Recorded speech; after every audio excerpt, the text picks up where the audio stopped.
Olá, ouvintes! Começando mais um episódio do Tá de Clinicagem, seu podcast semanal de clínica médica, feito para internos, residentes, qualquer um que queira saber um pouco mais sobre os temas de clínica médica. Eu sou o Iago Jorge. E eu sou o Cauê Malpig. Eu sou Raíza Lira. Olha aí, Raíza. Nova integrante aí do TDC, hein, Cauê? Coisa boa, trazendo aqui mais uma colaboradora nossa então, Raíza Lira. A Raíza que já tá com a gente faz quantos meses mesmo já, Rá? Desde abril? Desde abril já, né? Ó, já tem 4 meses aí na jornada. Ela que faz clínica médica aqui no Hospital São Paulo, na Unifesp, tá no 2º ano de residência. Eu tenho o prazer de ser preceptor dela aqui, porque é uma excelente residente. Conta um pouquinho pra gente de você aí, Rá. Então, gente, eu sou de Recife, eu me formei na Faculdade Pernambucana de Saúde, e aí eu vim pra cá, e atualmente eu sou R2 da Clínica Médica da Unifesp, e lá eu tive a honra de conhecer esses meninos aqui e aprender com eles. É isso aí. Bacana. E aí veio aqui com a gente um pouquinho, né, Iago? Fazer aquela ciência que a gente tanto gosta, né? É isso aí, Cauê. Hoje, um caso direto, né? Não acho que a gente não vai ter muito o que enrolar aqui, né? E como sempre, né, o Iago começou o episódio, então ele vai trazer um caso clínico pra gente. O caso clínico é um caso de monoartrite aguda, é tudo o que eu e a Raíza sabemos e o que vocês sabem também, porque tá aí no título do episódio. E vão ser 3 alíquotas, viu, Cauê, de informações, e a gente estimula que os ouvintes parem a cada alíquota, né, pra pensar o que faria, pensar nas hipóteses diagnósticas, e aí depois recebe o restante das informações junto com a gente. É isso aí, né, sempre otimizando o aprendizado, né? Mas antes de começar o caso, Iago, acho que a gente tem muito que agradecer hoje, né? É isso aí, Cauê. Nessa semana que a gente tá gravando, hoje é dia 15 de agosto, o TDC entrou pela primeira vez nos 100 primeiros podcasts mais ouvidos do Spotify, né? Assim, na categoria geral mesmo. Foi muito bacana isso pra gente, é muito legal, é uma sensação, assim, mesmo indescritível, esse alcance que a gente tá tendo, né? E tudo graças aos ouvintes, né? É isso aí, por isso tanto agradecimento, né, pessoal? Assim, é muito bom ter o trabalho reconhecido por vocês. Espero que vocês continuem aproveitando do jeito que a gente sabe, né? Respeite esse time, viu? Coisa boa, né? E então, assim, se você conhece alguém que ainda não conhece, tá de clinicagem, então apresente, a gente tá com esse formato novo, né, que é o TDC em bolos. Podcast, assim, por volta de 15 minutos, né? Você escuta bem rapidinho ali na ida pro plantão. Então apresente esse formato pros seus amigos, que quem sabe o TDC não chega no top 10, né, Cauê? Vamos lá, eu acho que chega, viu? Simbora! Beleza, gente. Vamos começar o caso então, Iago? Parar de enrolação, né? Vamos lá, você que manda.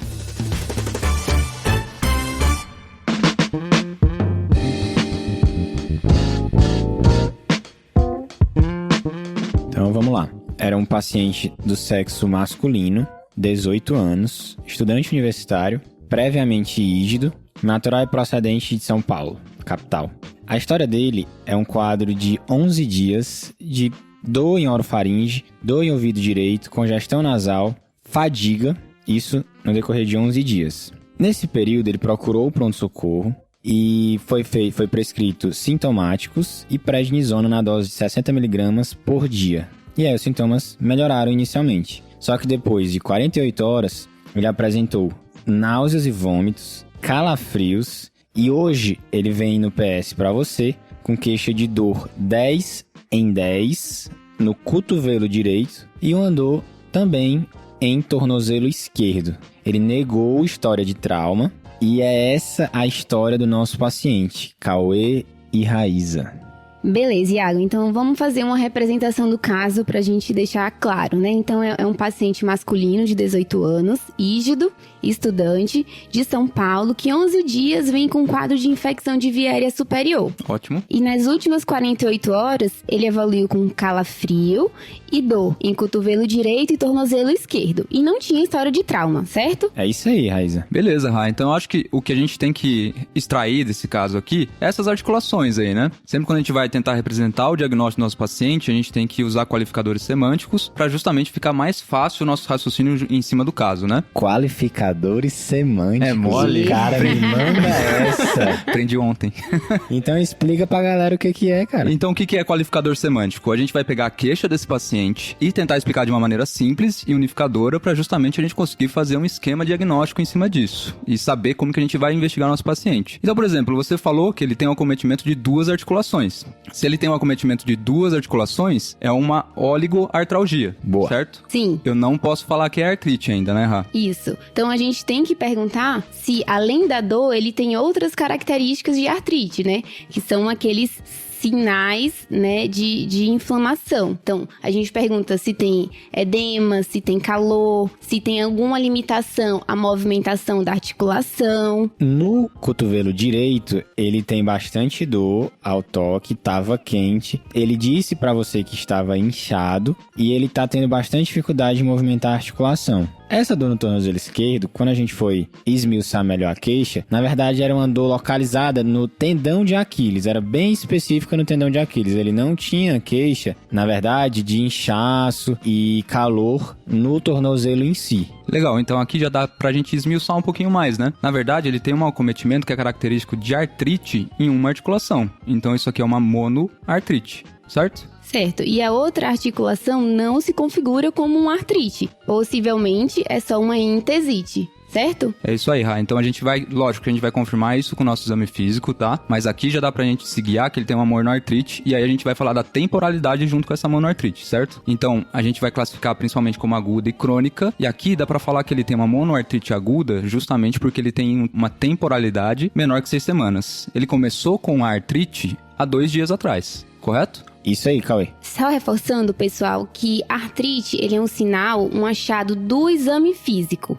O que o paciente vai falar é a dor, né, é o calor, é tudo, mas a gente, no nosso exame físico, que vai detectar a presença de artrite. Muito bom, Ra, é isso aí. Então a gente vai tentar fortalecer depois, né? É isso aí, pessoal. Então, assim, a anamnese, ela sugere, né, essa possibilidade, que é confirmada depois do exame físico. Então, já que a gente tá falando de monoartrite aguda, eu acho que é importante falar para os nossos ouvintes já que a gente tem 3 etiologias principais no pronto-socorro. E aí a primeira é, então, infecção. Certo. A segunda é cristais. E a terceira é trauma, certo? Beleza. E das infecciosas, a gente já pode dividir aqui. A gente vai ter 2 grupos. A gente tem as gonocócicas e as outras infecções bacterianas. E esse grupo é o famoso não gonococo, né, Cauê? É isso aí, Iago. Estrelinha pra você, viu, cara? Muito bom. E aqui é importante porque a gente já tem algumas coisas pra perguntar pro nosso paciente, né, Rá? Isso, aí pensando nas infecções gonocócicas, a gente vai perguntar se o indivíduo tem uma vida sexual ativa, se é jovem, se tem múltiplos parceiros, no caso de mulher, se tá no período menstrual. Beleza, Rá. Então isso já são coisas bem importantes pra gente perguntar, porque o nosso paciente é um adulto jovem, né? Isso. Então a gente tem que ter essas informações. Agora, das outras infecções bacterianas, tem mais coisas importantes pra gente, né? Que eu imagino que não vai ter a maioria das coisas, porque o paciente era rígido, mas é principalmente a diálise, né? Infecção de pele, tecido celular subcutâneo, porque às vezes pode estar associado até com contiguidade, e uso de drogas endovenosas, que a gente não tem o histórico do hábito dele, mas é importante a gente perguntar também. E a gente ainda tem que lembrar que essas infecções bacterianas outras, né, a principal etiologia delas é por bacteremia. Então, na verdade, se o nosso paciente tiver bacteremia e essa bactéria conseguir se alojar numa articulação, ele vai ter uma piortrite. E aqui a gente costuma falar, então, de infecção de corrente sanguínea associada ao catéter, a gente costuma falar do paciente dialítico, mas tem que lembrar das infecções de pele e tecido subcutâneo, sim, e também de faringites bacterianas, né, Rá? É isso. E o nosso paciente tem um quadro aí de 10 dias de faringite, lógico que a maioria dos quadros de faringite é viral, mas se ele tiver um quadro de faringite bacteriana, a temporalidade é muito aguda, né? Ele teve o quadro de faringite e logo em seguida ele teve uma monoartrite, né? Lembrar que essa não é a principal hipótese, mas a gente tem que pensar que pode ter sido por uma bacteremia. Isso, e assim, falando da temporalidade, Cauê, é importante a gente pontuar que nessa faixa etária é muito comum um quadro de febre reumática, mas na febre reumática, a poliartrite, né, a artralgia, ela acontece de 2 a 4 semanas após a faringoamidalite. Bem lembrado, Rá, bacana. Certo? Então a gente falou um pouquinho de infecção, né? Que é uma das principais 3 causas que a gente tem de monoartrite no pronto-socorro. A segunda, então, é a etiologia por cristais, né, Rá? E aqui tem mais algumas coisas que a gente pode perguntar. Isso, nesse caso, assim, o que vem logo em mente é gota, né? Exato. E aí a gente vai ter um paciente típico, né? Que vai desencadear a crise por gota. Então, geralmente são pacientes mais velhos. Exato. Obesidade, hipertensão, tem alguma doença cardiovascular subjacente. Certo. Fatores dietéticos também, uso de álcool. Então, Legal. tudo isso vai estar associado mais à gota. Aqui que não se encaixa muito no perfil do nosso paciente, a gente pode fazer algumas dessas perguntas, principalmente relacionadas ao hábito, né? O uso do álcool e tudo mais. Mas eu acho que esse paciente, ele foge um pouquinho aqui da nossa representação, articulação, né, Rá? Isso. Lembrar que pro cristais, né, aqui a gota é sem dúvida mais comum, né, que é a doença por deposição de cristais de urato monossódico, né? Mas a gente tem outras doenças também, que nem a deposição do pirofosfato de cálcio, que também pode causar uma monoartrite, mas normalmente a gente vai ter pacientes mais velhos, é muito mais comum em idosos com mais de 75 anos, então realmente o nosso paciente não está se encaixando muito aqui nesse grupo de doenças, né? Certo, então dando continuidade, a gente já falou do bloco de infecções, do bloco de cristais, e o terceiro bloco seria de trauma recente, né? Beleza. Lembrar também que não só o trauma, mas também procedimento cirúrgico, alguma intervenção articular entra nesse bloco. Legal, Rá. Então a gente vai dar uma roubadinha aqui, né? Tem que Sim. falar do trauma, né? Aquele paciente realmente que bateu, que teve um acidente, mas também tem que perguntar sobre cirurgias recentes, né? Principalmente cirurgias relacionadas à articulação, correto? Correto. E também, assim, falando um pouco agora das mais raras, né? A gente pergunta sobre viagem para região endêmica, lembrando, assim, Nordeste dos Estados Unidos, se ele fez algum intercâmbio, pensando na doença Aí de... começa a ciência, né? Porque o que que vem aí quando faz intercâmbio para os Estados Unidos? O que que tem lá? A doença do carrapato, né, Cauê? Doença Beleza. de Lyme, que fala, né? Certo, e tem que perguntar, né, Rá? Porque a gente vê muito pouco aqui, né? É uma coisa que a gente não costuma pegar. É lógico, é raro, né? Mas essas perguntas têm que ser feitas em caso de monoartrite, né? Outra coisa também, em relação à exposição durante o trabalho, né? Se ele tá envolvido com jardinagem, se ele foi, né, caverna, edifícios abandonados, porque a gente também pensa em algumas causas mais raras, por exemplo, esporotricose tá relacionada à jardinagem, histoplasmose tá relacionada à exposição com caverna, edifício abandonado. Legal, e aqui tem, quando a gente tá falando de exposição em caverna, né? Tem muita associação, então, com o paciente mais imunossuprimido, né? Isso. Então isso faz toda a parte do levantamento de história, até porque uma das principais etiologias pra gente aqui continua sendo infecção, né? A gente tem que saber se nosso paciente é imunossuprimido ou não, né? Isso. E a última coisa da história, que vale a pena a gente sempre questionar na anamnese do nosso paciente, porque a gente tem que procurar esses dados, é normalmente acometimentos sistêmicos, né? E aqui importa bastante pra gente, de novo, a temporalidade. A gente tem que perguntar se tem algumas outras manifestações extraarticulares, principalmente acometimento ocular, com uveíte, conjuntivite. Tem que ver se nosso paciente não teve diarreia, não teve rache e principalmente, mais ou menos, 1 a 4 semanas antes do acometimento ocular. Porque isso normalmente leva a gente a pensar muito mais em artrite reativa, né? Isso, lembrar que a artrite reativa está mais relacionado a sintomas trato-gastrointestinais e geniturinários. Exato. E aí tem a disúria, né? A síndrome de disúria também, né? E é isso, né? Apesar de ser mais raro, a gente sempre tem que fazer essas perguntas. Até para em algum momento, caso a evolução do nosso paciente não esteja conforme a gente previa, a gente tem que pensar nesses diagnósticos menos comuns. Mas vamos lembrar, as principais etiologias de monoartrite aguda no pronto-socorro continuam sendo infecção, cristais e trauma. Isso aí, Cauê. E aí, Iago, o que você tem aí pra gente? Muito boa a discussão, pessoal. Eu vou responder as perguntas de vocês. Em relação à vida sexual do paciente, ele referiu que teve uma parceira durante a vida e sempre com uso de preservativos. Ele não tinha lesões de pele, não viu nenhuma mancha, não teve nada nesse sentido. Negou o uso de drogas intravenosas. Certo. Negou qualquer comorbidade, qualquer uso de medicação. Negou também procedimentos cirúrgicos durante a vida inteira. Ele tem um histórico razoável de viagens, viu? Esse caso, na verdade, é de alguns anos atrás, né? Opa, olha lá. Olha aí, vocês desprezando meu carrapato. Falando que é raro demais, né, Rá? Tem que ir atrás mesmo. Isso, e era na era pré-Covid, então, viu, pessoal? Esse caso é de alguns anos atrás. Ainda podia viajar. Exato, então não se assustem, tá? Beleza. Então, no último ano, esse paciente fez uma viagem pro deserto do Atacama. Opa. Ele fez uma viagem por todos, assim, várias regiões dos Estados Unidos. Tá. Leste, oeste, ele fez um intercâmbio nos Estados Unidos. Nordeste dos Estados Unidos? Incluindo o Nordeste dos Estados Unidos. Claramente é aquele momento que a gente tem que jogar no Google o que tem nesses lugares, né? Ele também viajou pela região do Mediterrâneo. Certo. Google de novo. Mas isso já faz mais de 5 anos. Tá bom. Mais de Tá, 5 anos? ok. A viagem para Atacama, Estados Unidos, foi esse ano. Tá bom. Faz menos de 12 meses. Certo. Ele tem hábitos de vida saudável, a alimentação não é rica em carnes, ele negou ingesta de bebida alcoólica. E é isso, eu esqueci de alguma dúvida de vocês? Eu acho que era mais isso mesmo, né? A gente já tinha um antecedente bem brando aí já mesmo, eu acho que deu pra E esclarecer. não fez nenhum procedimento que você falou, né? Isso, negou qualquer procedimento. Tá ótimo. Tá bom.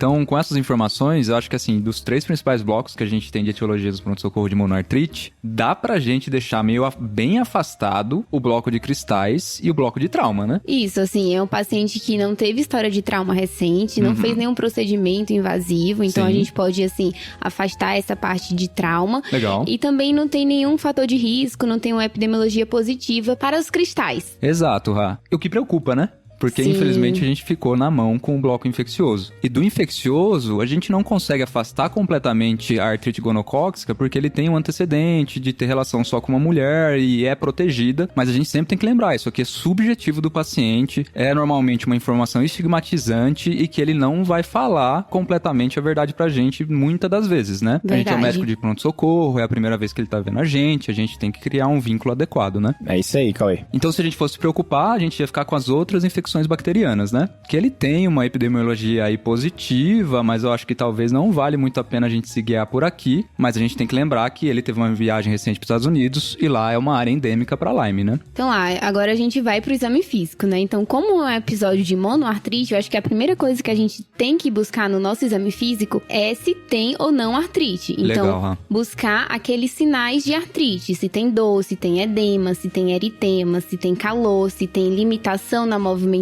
e se tem derrame articular. Certo? E lembrar também que as monoartrites, elas podem ser a manifestação inicial de uma oligo ou de uma poliartrite. Então, assim, nunca ficar limitado somente a uma articulação. Então, a gente tem que buscar as outras articulações também para ver se tem sinal de artrite. Legal, Rá. Então, além da gente ir naquela articulação que o nosso paciente está com queixa, a gente tem que prestar atenção nas outras articulações, né? Porque muda um pouquinho aqui nossa investigação diagnóstica, certo? E só lembrando, ouvintes, que temos o episódio número 51 de poliartralgia com o Dr. Edgar Reis. Quem tiver aí interesse e quiser saber um pouco mais, é só ir lá. Boa. E só lembrando que ela, né, Iago, ela trouxe esse merchan aqui, viu? A gente nem falou nada. É assim, Foi que é bom, espontâneo né? esse merchan aí. Aí já Gostei, tá viu, preparada já, viu?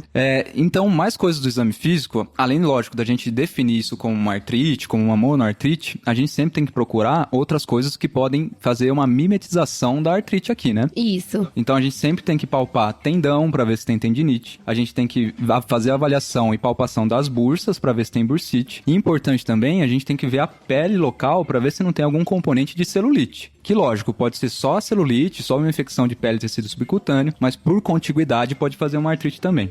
Um marcador do exame físico bem importante pra gente é que normalmente artrites, elas doem a movimentação passiva. Normalmente quando a gente tem tendinite, bursite, a movimentação passiva não é dolorosa, a não ser quando a gente faz extensões muito importantes, além de 30 graus até 0 graus, né? Só lembrando, né, a movimentação passiva é quando o examinador faz o movimento, né, Cauê? É isso aí. Então, movimentação ativa aqui pode ter dor nas duas doenças. Então, bursite, tendinite, artrite pode ter dor na movimentação ativa. Na movimentação passiva, vai indicar muito mais um processo intraarticular. Legal, Cauê. Tá, então agora a gente também pode perguntar um pouco sobre os achados extraarticulares, né? Então a gente vai olhar pra pele, né, que é um exame bem importante. Então a gente vai ver se tem sinal de psoríase, se tem exantema, se tem eritema nodoso, se tem tofo, lembrando, né, pensando em gotas, tem nódulos subcutâneos, se tem dactilite.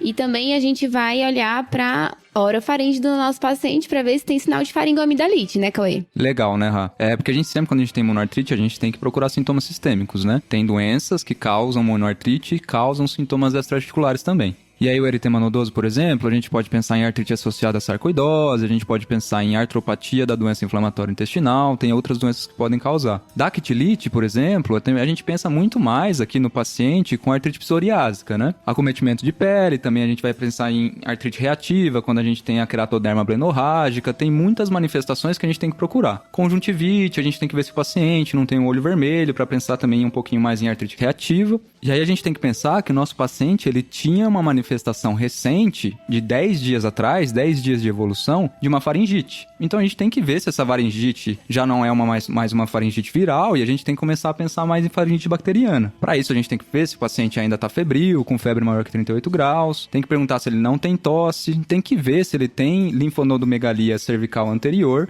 e tem que ver na amígdala dele mesmo se ele tem exudato ou edema amigdaliano, né? Que aqui a gente está aplicando os critérios de Centor, né? Os critérios de Centor modificado. E lógico, a a gente vai usar a idade também, que no caso ele tá entre a idade de 15 e 45 anos, aqui ele não pontuaria. Mas a gente tem que ver tudo isso no exame físico do nosso paciente, né, Rá? Boa, Cauê. Tá, então outro ponto importante do exame físico, Cauê, é a gente fazer um exame físico geniturinário, né? Certo. Lembrando que a gente tem algumas doenças sexualmente transmissíveis, né? Lembrando, gonococo e clamídia, principalmente. E o paciente, ele pode estar com algum corrimento, algum sinal de uretrite. Lembrando que clamídia está mais associada à artrite reativa. Então, a gente não vai ter a manifestação geniturinária no momento da artrite. Já o gonococo, ele pode ter a manifestação urinária durante a artrite ou pode não ter. O mais comum é ele não manifestar concomitante. É ser uma manifestação prévia. Ótimo. Então, como a temporalidade é importante aqui pra gente, Exatamente. né? Agora que você falou do gonococo de novo, Raio, eu lembrei que o gonococo tem umas manifestações cutâneas também, né? Que a gente sempre tem que procurar. Lembrar que aqui vai ser muito mais formações de pústulas, às vezes mais disseminadas. Não são em grandes números, então normalmente esses pacientes vão ter no máximo, assim, 10 pústulas no corpo. E tem um porém importante que tem acometimento de palma e de plantas, né? Legal. Então, é um diagnóstico importante, às vezes, quando a gente vê esse quadro florido, às vezes até com sífilis, né? Porque sífilis também causa acometimento articular, apesar de ser normalmente muito mais poliartrite, né? E aí, Iago, o que você tem pra gente? Então, no exame físico, o estado geral do paciente estava afetado, ele estava, assim, com o estado geral regular. Certo. A temperatura estava 38,3, o pulso era de 130 batimentos por minuto e a pressão estava em 80/60. Deu ruim já, hein? Em relação ao restante dos exames que vocês comentaram, as amígdalas estavam aumentadas e hiperemiadas. Tinha linfadenopatia cervical bilateral e, em relação ao exame articular, no cotovelo direito, ele estava com edema e dor, inclusive ao movimento passivo. E tinha derrame articular no exame físico. Certo. Já em relação ao exame do tornozelo esquerdo, havia uma sensibilidade aumentada no tendão de Aquiles, mas não havia outros sinais de artrite. Certo. Foi realizado um teste rápido para estreptococo e foi negativo. Então, né, já dá pra falar que esse paciente ao zero vai pra sala de emergência, né, Rá? Sim. Eu acho que, apesar da gente ainda ter que investigar o que esse paciente tem, é aquele momento que a gente dá um passo pra trás, fala, realmente, esse paciente já tem sinais de gravidade, já tem indicações de estar numa sala de emergência, né? É um paciente claramente séptico aqui, né? Que tá com uma pressão de 80/60, uma frequência cardíaca de 130, febril, o estado dele já não é muito bom, então a gente continua a investigação dele lá. O que é importante a gente denotar aqui do exame físico dele mesmo, é que ele realmente tem um componente artrítico, né? Então ele tem uma artrite e é uma monoartrite, correto? Isso. E para deixar bem claro para os ouvintes, né? Uma monoartrite num paciente séptico é igual a punção no tempo zero. Claro, dúvida, a gente né? vai levar ele para a sala de emergência, vai pegar um acesso, vai coletar culturas, vai coletar exames laboratoriais, vai monitorizar o paciente, mas a gente tem que estudar esse líquido sinovial. É isso mesmo, Rá. Então, pessoal, como ficou bem evidente que a infecção é a provável etiologia do nosso paciente e ficou claro também que parece ser um paciente séptico, a gente faltou algumas informações do exame físico até para complementar o nosso Quick SOFA, né? Frequência respiratória, o Glasgow dele. E aí, Iago? Muito bom, Raiz, é isso mesmo, né? Então, o Quick SOFA, né? Já tinha passado a PA, deu 80/60. O Glasgow dele tava de 15 e a frequência respiratória tava de 22 para uma saturação de 100% em ambiente. Certo, então é um paciente que tem a frequência respiratória alterada, né, maior ou igual a 22, tem uma pressão arterial sistólica menor ou igual a 100, então ele já fecha um Quick SOFA positivo, então é um paciente, como a gente já tinha falado anteriormente, sala de emergência, e vamos conduzi-lo como uma sepse. Legal, então aqui vai ganhar todos os exames de disfunção orgânica, né? Vai ganhar o hemograma, função renal, provas inflamatórias. A gente vai puncionar o joelho dele, tentando isolar algum germe, mas lembrar que as culturas aqui também ajudam a gente a aumentar a nossa chance de encontrar um germe responsável aqui pela infecção dele, né? Um paciente séptico, então a gente tem que ir atrás até pra gente guiar a nossa antibiótico-terapia um pouco melhor. Isso, e lembrando também, como a gente está diante de um quadro de sepse, a gente também precisa de uma gasometria arterial com lactato, né, Cauê? Muito bom, Rá. E já que o Iago deu uma informação a mais aqui, que foi o teste rápido de estrépito, ele veio negativo, então a gente afasta esse micro-organismo como a nossa etiologia. Mas tem que lembrar que aqui é um paciente adulto jovem, sexualmente ativo, ele tem o histórico aí subjetivo que ele usava a proteção na atividade sexual, mas continua sendo uma possibilidade importante pra gente. Se a gente fugir do gonococo aqui, a gente pensar em outras bactérias, tem que lembrar que o estrépito sim é uma etiologia importante que a gente afastou, mas estáfilo é a principal etiologia que a gente tem de uma piortrite e que em um número menor dos casos a gente vai ter muito bacilo gram-negativo também. Exatamente. Tá? E agora, só para sair um pouquinho do infeccioso, não é o caso do nosso paciente, a gente tem que pensar nesses casos de monoartrite aguda, se a gente pede ou não o ácido úrico, né? E aí, Cauê, a gente pede ou não pede? Então, é difícil, né? O ácido úrico, a gente tem que lembrar que se ele vier normal, num caso de gota mesmo, ele não exclui diagnóstico. Então, muitas vezes você pedir o ácido úrico em um paciente com crise de gota só vai te confundir mais, porque se ele vier normal, você vai começar a achar que não é, e isso talvez acabe afastando um diagnóstico que ainda é possível para a gente, né? Então, em geral, a gente não precisa pedir o ácido úrico sérico para o paciente com monoartrite aguda, tá? Beleza, Cauê. E em relação aos exames reumatológicos, né? Você acha que vale a pena? É um FAN, né? Um fator reumatoide. O que tu acha aí, Cauê? É outra dúvida que a gente tem, né, quando a gente pega uma monoartrite aguda, porque pode ser um sintoma inicial de uma doença sistêmica, como você bem falou lá atrás, né, Rá? Tem uma recomendação lá da Shoes and Wiles canadense que eles falam pra gente só pedir os exames reumatológicos quando a gente tiver uma síndrome clínica muito compatível com a doença reumatológica, tá? Que não é o caso do nosso paciente, Exato, né, Cauê? sem dúvida Tu alguma. imagina aí, tu pede um FAN bem positivo. E aí? Aí vamos lá, vamos fazer uma imunossupressão nesse paciente. Aí não Vai dá, dar né? bom, viu? Mais confunde do que vai ajudar a gente. Então é só quando tiver um quadro muito compatível, gente. Senão, não precisa também. Não é pra todos os casos. Beleza, Cauê. Então a gente levou o paciente pra sala de emergência, a gente monitorizou ele, a gente pediu os exames, pediu as culturas. Certo? Agora faltou o carro-chefe aqui do nosso episódio, né? É isso aí, né, Rá? A gente tem que pedir uma artrocentese, né? Pra todo mundo, né? Pra todo mundo. Eu acho que é importante a gente pontuar isso pros ouvintes, porque a gente sabe que na prática não é muito bem assim que acontece, né? Mas a gente, toda monoartrite que tenha a suspeita de infecção, a gente tem que pedir, sim, uma artrocentese. Exatamente. Então é basicamente virtualmente todos os pacientes. Exatamente. O objetivo é descartar uma artrite séptica, né? Muito bom. Então, o que é que a gente vai pedir na análise desse líquido sinovial? São os 3 Cs, certo? Então, a gente vai pedir a contagem de leucócitos, né? Que é a celularidade. Uhum. O segundo C seria cultura junto com o GRAM. Sim, certo. E o terceiro C seria pesquisa de cristais. Muito bom. E a gente sempre vai pedir esses 3, né? Porque só lembrando, eu posso ter uma artrite séptica associada a uma artropatia por cristal. As duas coisas podem coexistir. Até tem estudos que mostram que pacientes que têm artropatia por cristal têm um aumento do risco de fazer artrite séptica. Então sempre lembrar, os 3 Cs, que é celularidade, cultura com GRAM e cristais. Então, Cauê, outra coisa importante da gente pesquisar no líquido sinovial é a inspeção macroscópica, né? Então, a gente vai ver a cor, a viscosidade, a clareza. Então, quando a gente punciona aquele líquido e vê um conteúdo hemático, a gente pensa no hemartrose, no Certo. trauma, que não parece ser o do nosso paciente. Mas a gente pode ver um conteúdo mais opaco, translúcido, transparente, que vai falar a favor de certas etiologias, né? Num quadro séptico, infeccioso, ele vem com conteúdo mais opaco. Sim. O normal é um líquido sinovial tá transparente, né? Legal. Isso é importante a gente pontuar também, Rá, porque a consistência do líquido às vezes pode ajudar a gente, tá? A sinóvia, em geral, ela tem uma consistência de clara de ovo. Então, ela é mais consistente, ela é mais espessa, ela é um pouquinho mais pegajosa. Quando ela tá muito líquida, é possivelmente porque tem algum processo inflamatório acontecendo dentro daquela articulação, tá? Então, a consistência, né, além do aspecto do líquido, é muito importante pra gente. Em relação à bioquímica desse líquido, Cauê, DHL, proteína, glicose, né? O que os estudos mostram é que não tem evidência, não vai acrescentar informação, então a gente não pede na nossa rotina. O que a gente tem que pedir realmente são os 3 Cs. Certo, tá ótimo então, Rá.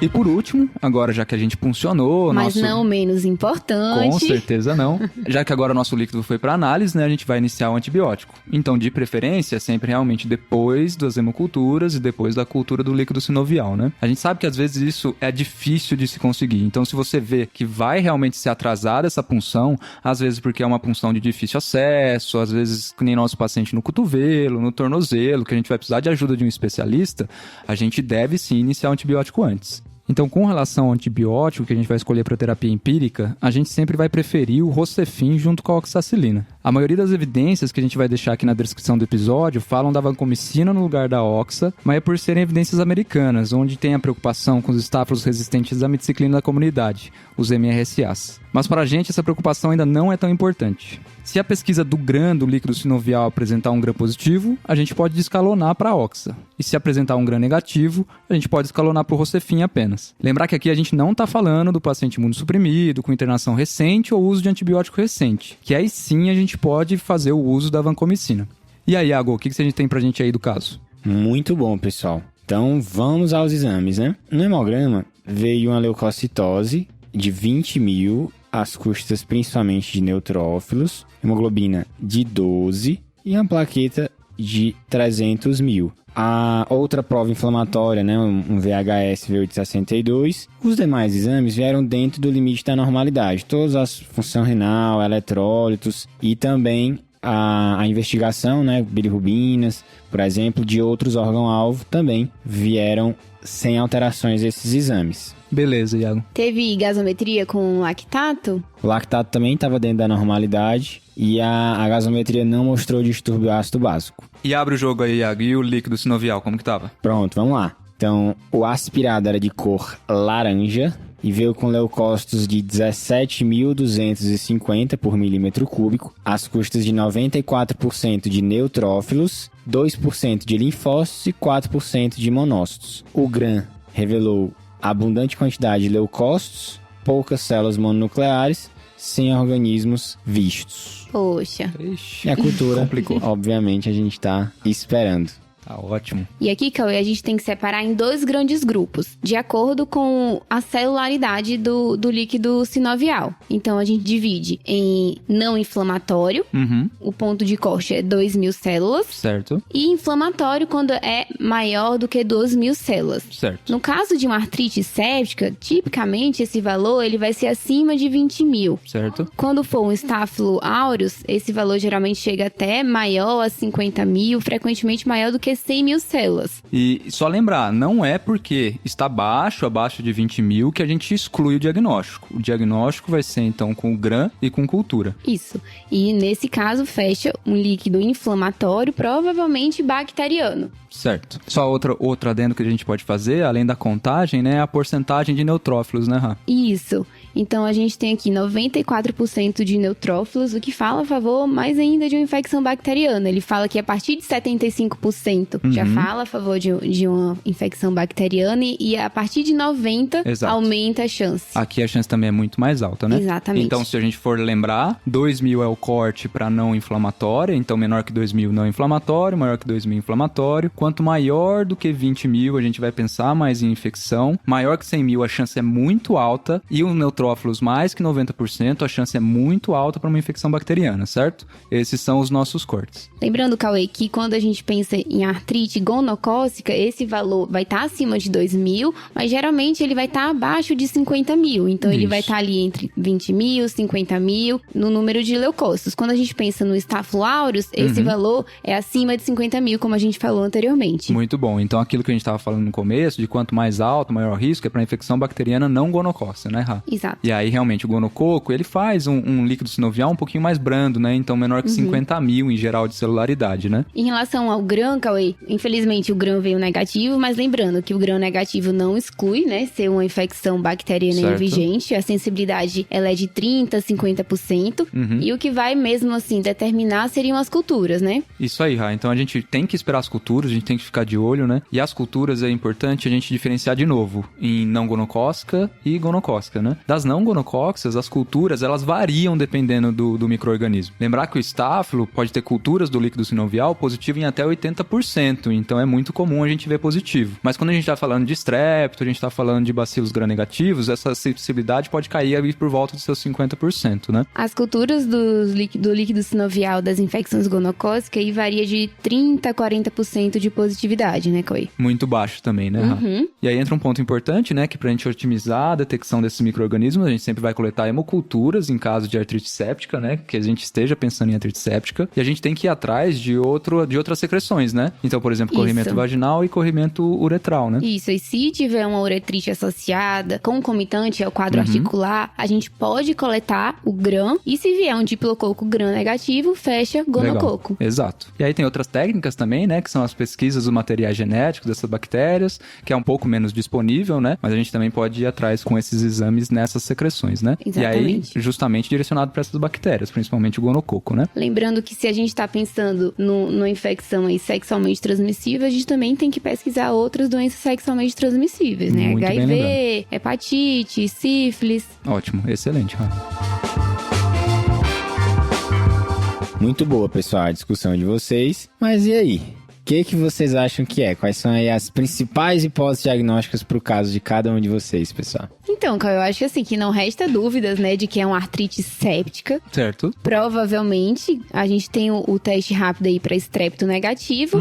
Então, acho que vai ser o S. aureus. Tá. O que é que você acha? Algumas coisas me incomodaram um pouquinho só, Rafa, porque se fosse o S. aureus eu tava esperando um paciente mais doente, sabe? Mas... E me lembrou um pouco aqui do gonococo mesmo, né? Uma artrite não tão acometida, um leucócito um pouquinho mais baixo. Eu sei que ele veio com a história pra gente, que ele faz a atividade sexual dele protegida e tudo mais, mas como eu acho que uma coisa subjetiva, eu acho que pode ser gonococo. Mas uma coisa sem dúvida é que uma artrite infecciosa bacteriana aqui, né? Sim, e de qualquer forma, assim, acho que o tratamento que a gente instituiu vai abarcar essas duas hipóteses, e eu acho que o que vai fechar mesmo é o resultado da cultura. Exato. E aí, Iago, a gente tem o resultado dessa cultura depois? Temos, pessoal. Então, na hemocultura, foram obtidos 4 frascos de hemocultura, né, desse paciente. De uma vez só, Iago? Foi 2 de cada braço, cara. Tá bem, viu? E cresceram, no dia seguinte, nos 4 frascos diplococcus gram-negativos. Nossa, nos 4 frascos? Nos 4 A frascos. gente tá falando das culturas aqui, né? Que não é muito positivo, não. nem nada, né? E aí, o espécime que foi identificado pelo laboratório foi um Neisseria meningitidis. Nossa senhora. Eita. Muito bom, viu? Nossa, muito bom. muito bom. Foram feitos outros exames diagnósticos que mostraram teste para influenza A e B negativos. Já tinha passado aquele streptococo negativo, né? Aquele teste rápido. E veio um EBV positivo. A ideia desse caso é que ele teve uma mononucleose. O pessoal fez um corticoide e aí no fim ele acabou desenvolvendo essa artrite meningocócica. Caramba. Que não é comum, né? Não, né? E positiva mais cultura, né? Isso, inclusive a cultura do líquido foi negativa. Tá. Será então que ele fez uma espécie de uma imunossupressão pelo corticoide e fez E surgir acabou esse desenvolvendo. germe atípico, digamos assim? É isso mesmo, né, Raíza? E aí lembrando, né, pessoal, com relação à vacina para meningococo, qual que é o detalhe? O detalhe é que a vacina que é oferecida no SUS, né, a meningocócica conjugada, pega as seguintes cepas: A,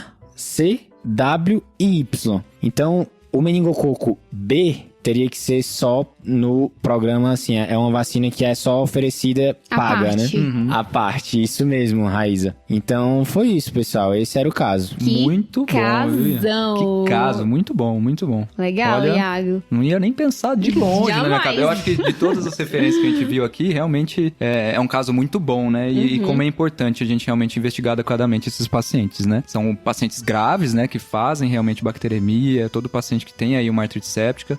É por isso que a gente precisa saber investigar. Exatamente. Então, só lembrando para os ouvintes, os pontos principais aqui é justamente uma monoartrite aguda no pronto-socorro, até que se prove o contrário, é uma artrite séptica. Então, todos esses pacientes, eles vão ter que ser puncionados para análise, né? E Cauê, eu fiquei com a dúvida, mas assim, se o paciente tem história de gota e vem com uma monoartrite aqui de joelho, e ontem ele me conta que ele passou o dia bebendo num churrasco, bebendo cerveja, Certo. comendo carne com bastante sal.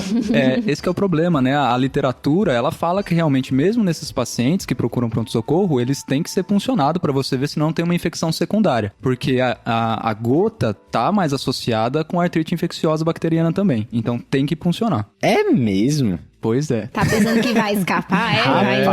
Vai não. Tem como escapar dessa não, Iago.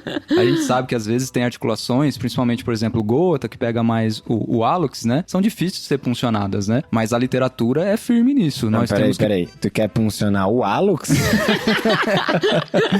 Mas a literatura é firme, né? Todo quadro de monoartrite aguda tem que ser funcionada, né? Rapaz. Eu adoro esse teu. Vivendo e aprendendo, viu, pai? Gostei. Eu acho que ninguém ia funcionar um hálux, né? Mas tá aí a literatura, né? Mas deveria, né? É.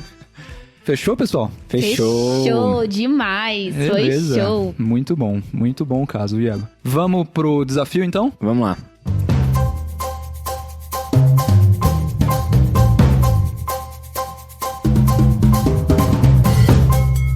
Então, o desafio da semana passada, quem lançou foi o Pedro, né? Então, conta aí pra gente, qual que é a resposta do desafio?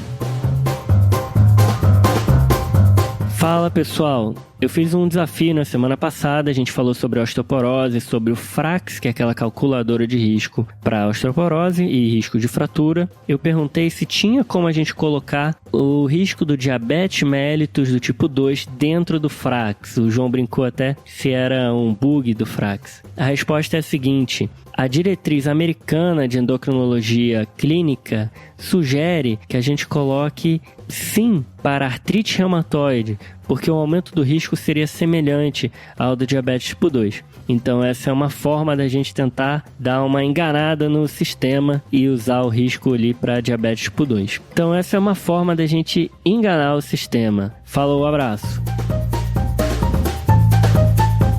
Vamos lá, pessoal. Então vamos para o desafio da semana. Boa. Temos um paciente jovem masculino de 30 anos, um paciente previamente HIV positivo, estava em tratamento irregular, tá? E iniciou há cerca de 30 dias um quadro de tosse, uma sudorese noturna, uma perda de peso não quantificada, e há cerca de 7 dias começou com uma oligoartrite, principalmente de grandes articulações, distais. E aí, qual é a principal hipótese para esse caso, pessoal? E agora então vamos para os salves. E aí, Rá, quais são os salves que já tem engatilhado aí? Então, vamos dar um salve aí para os meus R iguais, todos eles, mas em especial ao meu grupo H, o Igor, a Júlia, a Carol e também grupão, viu, Rá? Esse grupo é muito bom. E também as minhas R iguais que moram comigo e são como irmãs pra mim, a Thaís, a Tassila e a Laísa. Um beijo, um cheiro em vocês. Bacana, beijão, pessoal. Beleza, e meu salve então vai pro Michel Prevital Correia. Ele mandou uma mensagem aqui pra gente falando que apresentou o podcast pra todo mundo que trabalha com ele lá da UBS Jardim Carla, lá em Santo André. Falou que o pessoal agora só tá fazendo discussão baseada nisso. Agradeceu pelo excelente trabalho, ele falou que dá cada vez mais ânimo pra estudar e saber mais sobre a interminável e amável medicina. Sem dúvida, viu, Michel? Interminável mesmo, a gente tá aprendendo aqui cada dia mais. Muito obrigado pelo feedback e um abração. Salve aí pra você e pra todo mundo da UBS aí, Jardim Carla. Abraço, pessoal.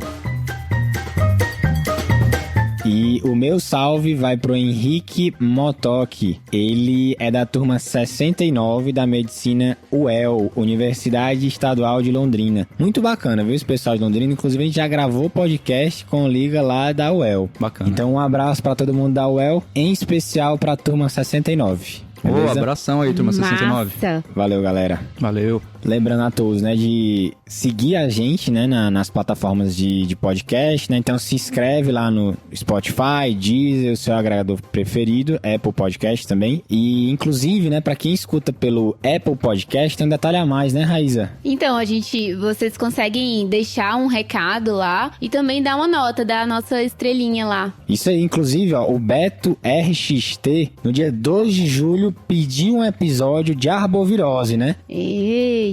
Ele deixou esse comentário, né, lá nos reviews da Apple Podcast. E no dia 14 de julho saiu o episódio de dengue. É instantâneo quase, hein? Foi movimentos friamente calculados, viu? Aqui.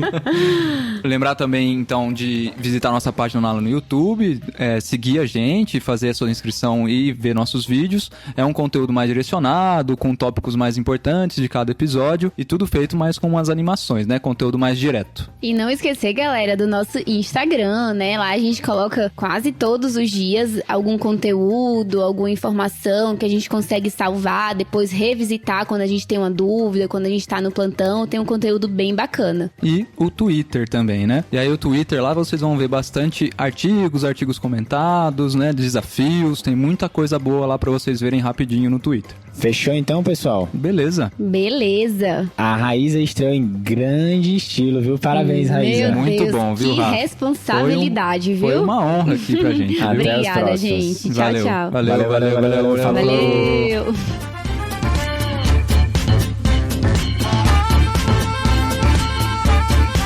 Esse podcast tem como objetivo educação médica. Não utilize como recomendação. Para isso, procure seu médico.